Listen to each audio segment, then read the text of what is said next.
I guess before I get into this commentary, it's probably worth looking at some of the changes. Let's scan them real quick. Volibear looks like trash in terms of his kit. I see him being like another Garen. If you make him broken, you're gonna have to nerf him because he's just pointing and clicking on people. So I think he's just gonna turn out like current Volibear eventually. Fiddlesticks.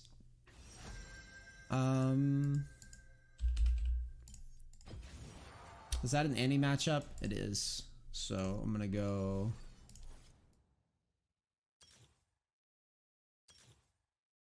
Vitalize. Second wind. Do I want lethal tempo or do I want fleet? I'm debating that. Fiddlesticks was already decently strong. Minion damage reduction. Are they, wait, adding to what feels like a natural mechanic, Fiddlesticks Q. We're also throwing a bone to Fid mid and top for the players by increasing his wave clear senses a bit. Okay, well that's not much of a buff. He's already doing well. I don't think he needs much. Gangplank buff. No longer stack bonus sheen damage when chained. Gangplank barrels.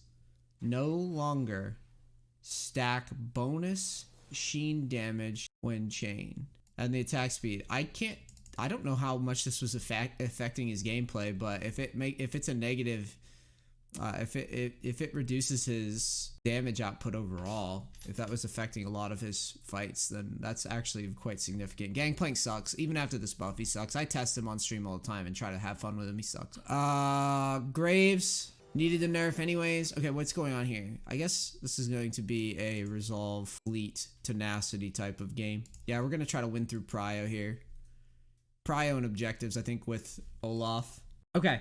Graves needed a nerf. I'm glad he's getting nerfed. Champion's bullshit. I don't know why Riot loves Graves so much. They just love him. I can't stand that when they just don't. Like, this champion's been a top tier pick for like, it seems like a millennia, dude. It seems like since the dawn of time, Graves has been the strongest jungler. And jungle's already a strong role anyways. Base damage on Hecarim. Yeah, we can't go very far without making this piece of shit stronger. It's the same thing. It's like there's certain champions that Riot just loves to have playable. And yeah, that's another one in my opinion. Janna's base damage is down a little bit, which right now supports are doing pretty well. Like supports that are more enchanter style, Soraka, Sona, Yumi, Janna, obviously. So it makes sense that they're gonna start kind of trying to chip away some power. Kai'Sa buff for some reason. I mean, ADCs are already getting a buff, so this is gonna be dumb. I think what's gonna happen here is ADCs are just gonna be overbuffed, and this is Riot's way of like keeping their entire player base tweeting and promoting the game, because I've already seen people complain about ADC being broken. The Lux E is a welcome buff. I think Lux is a really fun champion. It's just a shame that she's kind of trash. I hate when she's unplayable because I enjoy her kit so much. She's a fun champion to play, at least in my opinion. So the utility slow. Marksman changes. Maybe I can look through that here a little bit more after the game. But for now, let's commentate. I'm going to be going Doran Shield. This is a heavy damage lane, the Annie. I'm also dealing with Jarvan ganks. I'm also dealing with Ryze.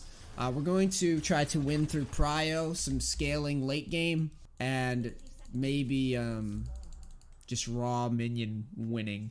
Like just getting a huge minion XP lead. I'm expecting a cheese gank from Jarvan. I'm going to ward over here for it. Just because Jarvans love to gank early. It's just what they do. They generally tempo the game into ganks, whereas like Olaf doesn't really gank. He just kind of wins dragons and farms up. Usually it's how it plays. Let's see here. I haven't really done a commentary with Tryndamere in a while for YouTube. These games are like high platinum. The win rate on this account is still pretty high, even despite just, you know, being kind of a off meta strat, so to speak. This game, it's going to be a Tiamat rush for sure. I don't really want to interact with Annie very much. I'm going to go ahead and put my ward down. It's just going to go like right here. I just need to see him like pathing towards mid. We're just going to be smart about our trades. That's not smart. Missing the E is like a no-go, by the way. We got our Doran Shield though. This is probably the safest build that we can do. I'm not going to take that one.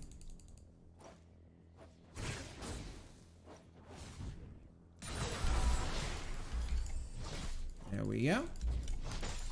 Nice little trade into Annie. Wait for our E to be up before we go nearer. And what that does is basically push her out right away. She doesn't have teleport, so now we're going to slow down the push because there's no point in shoving into her at this moment in time. We'll just try to wait. Get as many minions behind us as we can involved in the push. That's the ideal. Gotta keep my fury up. I don't see myself killing her. She's very passive. She seems to be okay with just giving me lane control, which I'm happy with. Should be fine. Not too worried about it. They could chase in. If they want to do that, that's fine too. I don't really care. Yeah, they don't kill me here.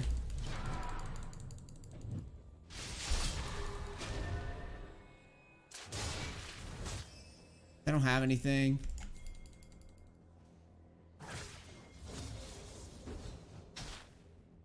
Where you going, bud?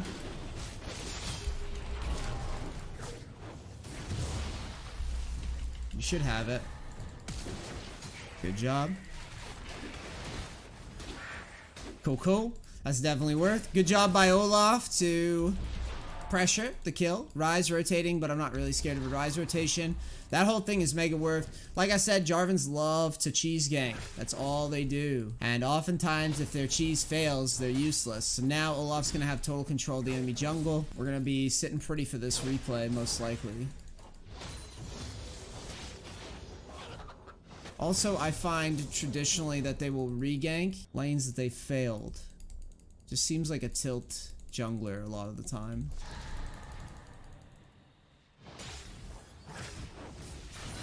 Thin the wave a bit. We don't want her to get under tower. I'd rather not have her get under tower.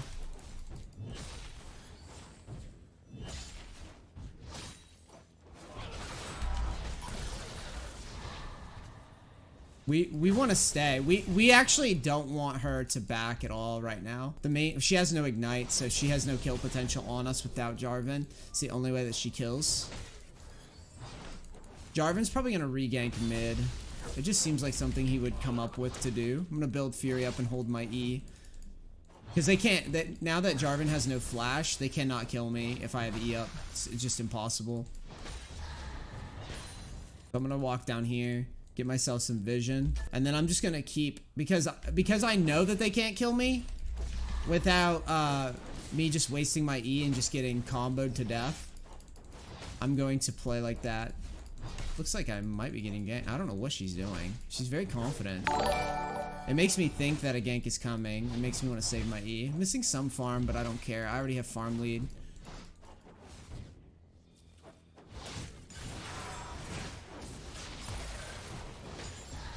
No, gank's not coming. She's just dumb. She's just running herself dry out of mana. I thought she was like, I see Jarvan on the screen and bottom on bot lane, so yeah, you don't have the capability to kill me, dog. Sorry, it's just what it is. Looks like she's tilted or something. Yeah, she's tilted. She backs now or gets dove. We're gonna walk under.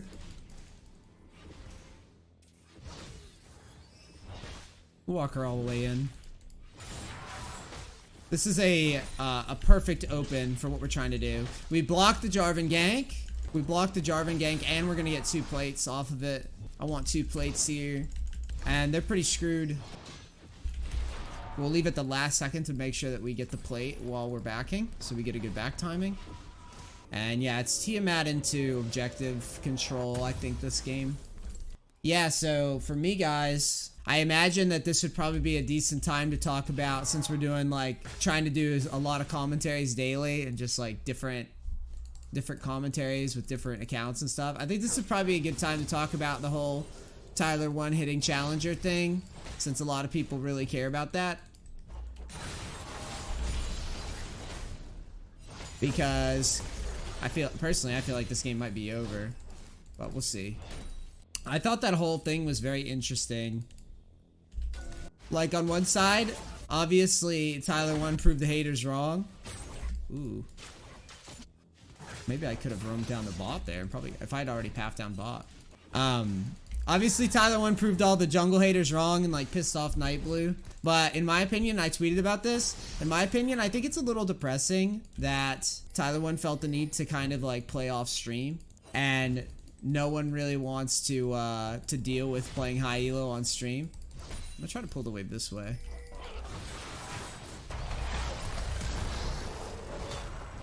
There's a giant bear in my lane. It's like, it's one of those things where I've been saying for a while, people are like, NEACE, why don't you play on accounts like on your main and whatever. Think about how much Tyler1 could have just played on this climb, even if he didn't make it because of his status, like how popular he is. And think about how many views he could have gotten. And then, wow, that bear is a lot less bigger than the other bear. And then think about in terms of, like, he still felt the need to not stream it because of how shitty it is to play this game. All right, are we going under? I mean, I'm down.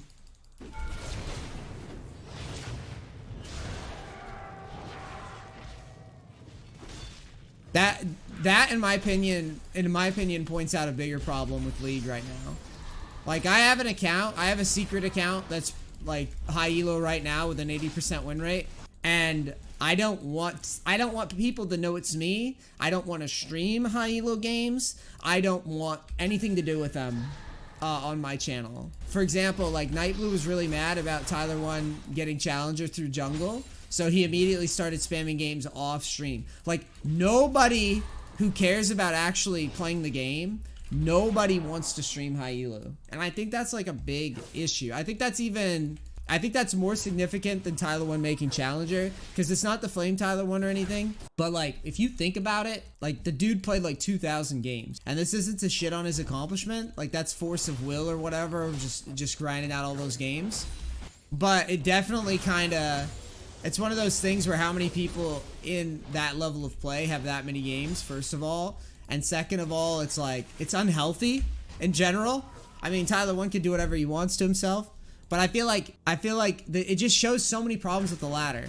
Like, Riot wants that. Like, Riot actually wants players to do what Tyler1 did. Unhealthily spam a billion games so that they can basically get you addicted to this game like cigarettes, bro. I guess, yeah, to be fair to his journey to Challenger, my understanding is he did stream initially on that account, but he eventually had to go off stream because it just was, you know, it's brutal. You just can't. It does nothing for you. If you want to be a circus clown, like if you can get the views, think about how many streamers have just like nearly ran it down in like Diamond. Like, some that come to mind, Tobias Fate does it even to a pretty high degree. Nightblue does it because people talk shit about Nightblue, but I'm pretty confident that if he puts his mind to it, like, Nightblue can make Challenger anytime from jungle. Like, it's more of, he's a businessman. Like, I've met him. The guy's a good businessman. He doesn't really give a fuck about that. I'm pretty sure he can make Challenger if he wants. Like, I mean, maybe I'm wrong, but I doubt it. I love how this Olaf's playing, by the way. He's getting like every objective, which is exactly what we want with this strategy. We're just jamming the wave over and over again, and we're forcing the enemy team to just lose every single objective. And it's not a very sexy game or a flashy game, but we just win objectives, and we just win in farm, and we just put the game away that way, which is nice. It's like I predicted in Champ Select. I mean, with Olaf jungle, competent jungler, he's just gonna knock down every single objective. And Annie's just like, what do I do? This strat still works, man. I haven't played this strategy in a little while. I haven't done a Tryndamere commentary in a while. It's just crazy to me that it's still so effective. I love this strategy. It just takes a lot of game knowledge. That's why I think it doesn't show up more. So a lot of people don't have game knowledge to pull this type of strategy off. You have to know exactly why you're doing it. I still love it though. It's such a high win rate strat, and it's so good for tempo. But yeah, anyways, like I was saying, yeah, most League streamers are pretty sick of League to begin with. I believe most players are sick of League. Yeah, that's why I use the cigarette comparison, because you guys know me. I keep it real on this channel. Like, recently, some of my commentaries, like, I've been a lot shorter with dumb teammates and just calling them out on stream or on my videos. And it, you know, it's because it's part that, like, I'm burned out of the game. But I don't dislike the game. I say this in like every video. I don't dislike League. I actually enjoy League. I think it's a fun game when people give it an honest effort. The problem is the community is really toxic, and putting in effort has become almost like a tertiary thing. I feel like I'm playing with like When I play this game, this sounds really bad, but I'm just gonna say it. I feel like I'm playing with people that are just, they're just hopelessly addicted to the game. They don't care anymore.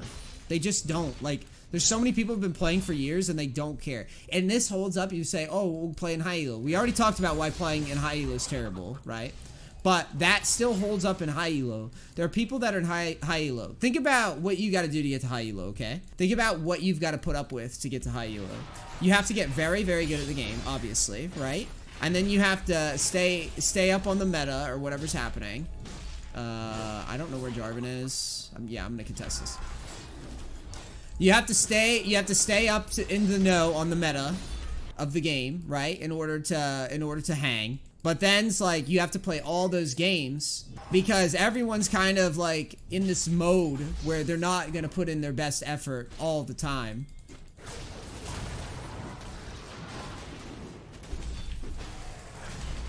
No, you did. I say you did. Do I really have to flash for this?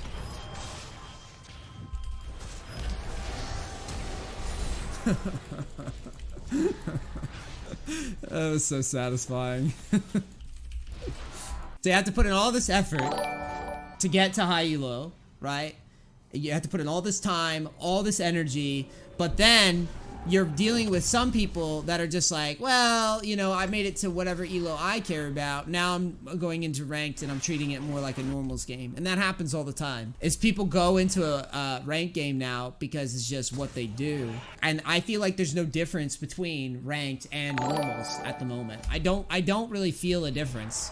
Like, when I play ranked, I don't feel like people are trying their best. I guarantee if you pull op.gg of this entire room, I would be willing to bet that, like, there's 2 players on this team not playing their main champion. Or maybe we're stomping so hard that maybe most of our team is on champions they play a lot of. But there's probably like 2 or 3 people on the other team who's just like, I felt like playing Aphelios this game.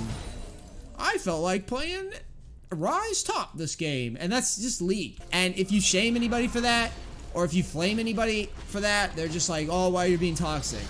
And a part of me just wants to be like, I'm being toxic because it's shitty that you're queuing up into something that is supposed to have, like, I call it, like, it's like the sanctity of competition, right? Like, maybe I'm dumb, but I just always feel like if you're gonna play ranked, if you're gonna queue for ranked, the most important thing that we're trying to do right now sans everything else. We're just trying to win. Like, that's the goal. Win at all costs. Do every exploit, cheat, strat, whatever you got. You gotta win, right? And by cheat and exploit, I mean, like, if something's broken or you're practicing something, you're really good at it, you play that thing. That's what you should be doing, right? You shouldn't be trying out Aphelios or whatever. Yeah, you can't fight me at all. You do the thing. You play the style that you're most, you know, that you're most strong with, that you've practiced the most on. That's what ranked is supposed to be. Norms is where you go, I'm gonna run this champ like 4 times until I've got him, until I'm crushing, and then run it.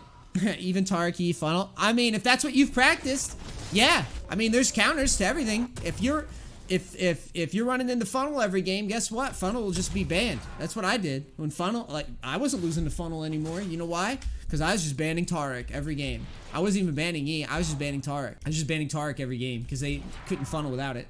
And that's how I feel. Like I said, maybe I'm just old man NEACE sitting on a hill being angry or something, talking about uphill both ways. But, like, that's where I feel League is at. I feel like the game is actually quite fun.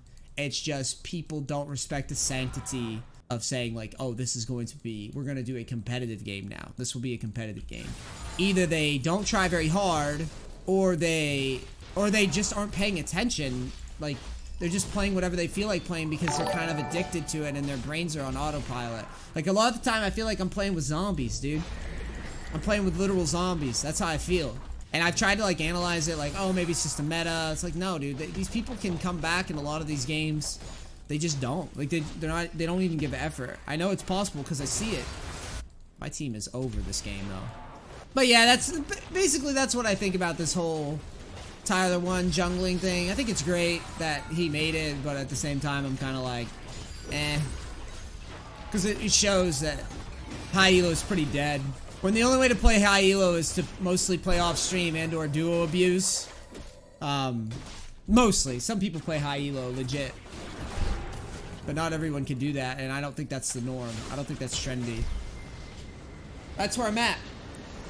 Wow, this game was systematic. Shouts out to the Olaf on that one, because that guy played exactly how I like to run the strategy with certain junglers. Like, basically with Tryndamere mid, you just get perma prio, and once you get ahead, you just stay ahead and you don't take a dumb fight. Like, that was a perfect representation of that strategy. Like, that's a perfect... Like, our damage isn't crazy. Looks like Varus' damage was crazy. But this is what I talked about. I coached Ross Boomsocks. If you haven't seen that video, check it out. That's what I was talking about with damage taken.